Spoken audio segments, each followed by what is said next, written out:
का इतिहास। अब मुझे सबसे पहले बताओ, हमारा भारत देश स्वतंत्र कब हुआ? 15 अगस्त 1947। इसके पहले हमारे देश में किसका राज था? अंग्रेजों का राज था। 1797 में जब प्लासी की लड़ाई हुई, उसके बाद में हमारे देश में अंग्रेजों ने एंट्री की और उस वक्त ईस्ट इंडिया कंपनी नाम की उन्होंने कंपनी चालू की और अपना राज जताना चालू किया। और वो राज उन्होंने कब तक किया? 1947 तक। इस दरमियान क्या हुआ बच्चों कि हमारे देश के जो नौजवान थे, उन्होंने हमारे देश को अंग्रेजों के गुलामगिरी से मुक्त करने के लिए, हमारे देश के लिए वो क्या हुए? शहीद हुए। अब हम आज के इस विषय में आज यही देखेंगे कि ये जो अंग्रेजों का झंडा था 1797 से लेके 1947 तक जो झंडा लहरा रहा था हमारे भारत देश में, उसी दरमियान हमारे ये नवयुवकों ने क्या किया? हमारा भी देश का झंडा बनाना तैयार किया। तो सबसे पहला झंडा तैयार किया 7 अगस्त 1906 में कोलकाता में, लाल, पीला और हरे रंग का झंडा, और उसमें बीच में लिखा था वंदे मातरम। इसके बाद दूसरा झंडा आया 1907 में जर्मनी में मैडम भिकाजी कामा द्वारा ये झंडा लहराया गया। अब उसमें कलर था लाल, पीला और हरा, पर वंदे मातरम के साथ में उसमें सप्त ऋषि तारों को भी उसमें दर्शाया गया था।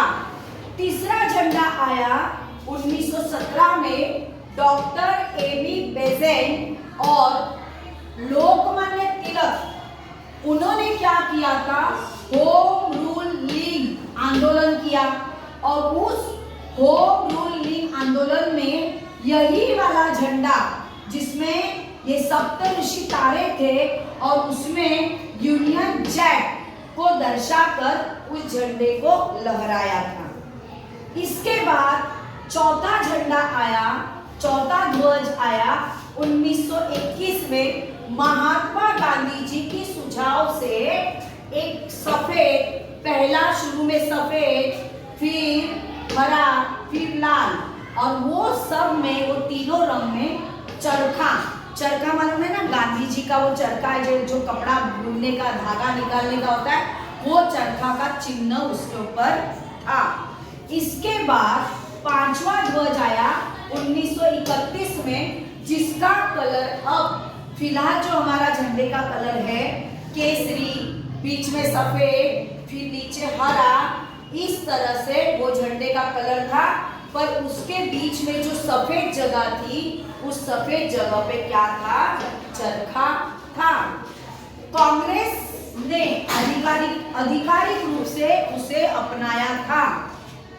अब जब अंग्रेजों से लड़ने के बाद हमें आजादी मिली, 15 अगस्त 1947 को हमें आजादी मिली, तब एक नए झंडे का, जो अभी फिलहाल जो वर्तमान में झंडा है, उसका निर्माण हुआ। अब उसका निर्माण, उस झंडे का निर्माण किसने किया? पिंगली वेंकैया इस नाम के व्यक्ति ने इस झंडे का निर्माण किया है। अब इस झंडे में यहाँ पर जो बीच में चरखा था, उसको हटाकर जो हमारा संविधान है, वो संविधान जो है, वो संविधान में पास किया गया कि उसकी जगह पर ये तिरंगा 22 जुलाई 1947 को पिंगली वेंकैया ने उसका आविष्कार किया। और उसमें बीच में संविधान सभा ने उस चरखे के स्थान पर सम्राट अशोक को जानते हो ना, उनकी कहानियां मैं आपको हमेशा बताती हूँ। तो सम्राट अशोक के 24 तीली वाले, अभी का जब झंडा तुम लाओगे तो 24 तीलियां है उसमें। अब 24 तीलियां यानी क्या? हमारे दिन के कितने घंटे होते हैं? 24 घंटों का एक दिन होता है। तो हर एक घंटे का उसमें महत्व बताया है। और इसमें धर्म चक्र, इसको धर्म चक्र भी कहते हैं, अशोक चक्र कहते हैं। और इसे स्वतंत्र भारत 1947 15 अगस्त 1947 को जब हमारा भारत देश स्वतंत्र हुआ, तब स्वतंत्र भारत का राष्ट्रीय ध्वज बनाया गया। और आज तक वह ध्वज हमेशा चलता रहता है ना। हमारा हम 15 अगस्त को, 26 जनवरी को, प्रजासत्ताक दिन को हम इसको लहराते हैं, है ना। तो देखो, भारत का राष्ट्रीय ध्वज तिरंगा हमारे देश के स्वाभिमान और स्वतंत्रता का प्रतीक है। किसका प्रतीक है? स्वाभिमान और स्वतंत्रता का प्रतीक है। तो बोलो, भारत माता की जय, वंदे